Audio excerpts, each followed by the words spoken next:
सरकारी जमीन को कब्जे से मुक्त करने के लिए बंगाल सरकार का बड़ा कदम। বেশ কিছুদিন ধরে লক্ষ্য করছি, আমি রাস্তা দিয়ে গেলে যদি আমি দেখি কোথাও এনক্রোচমেন্ট হচ্ছে, যখন হচ্ছে সঙ্গে সঙ্গে কেন আমরা অ্যাকশন নিচ্ছি না? কেউ টাকা খেয়ে, কেউ টাকা খাইয়ে, এবং একটা মাল্টিপল ইন্টারেস্টেড গ্রুপ, তারা এগুলো করছে টাকার বিনিময়ে। কিন্তু তারা ভুলে গেছে রাজ্যের আইডেন্টিটিটা এটাতে নষ্ট হচ্ছে।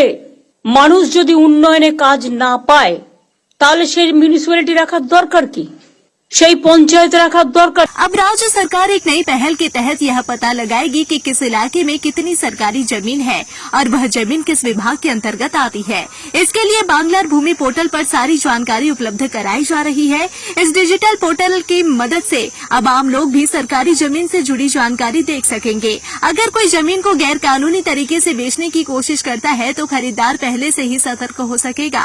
यह प्रक्रिया शुरू की गई है। भूमि और भूमि राजस्व विभाग की ओर से सरकार का उद्देश्य है सरकारी संपत्तियों की रक्षा और अवैध कब्जे पर लगाम लगाना।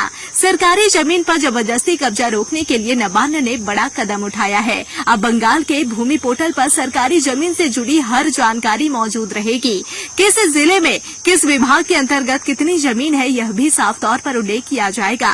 इससे अगर कोई सरकारी जमीन को कब्जा कर बेचने की कोशिश करे तो खरीदार पहले से सतर्क हो सकेंगे।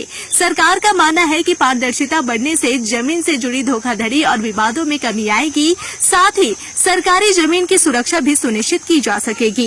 नबार्ड की ओर से जिलाधिकारियों को निर्देश दिया गया है कि वे अपने इलाके की सारी जमीन की पूरी रिपोर्ट तैयार कर अपलोड करें।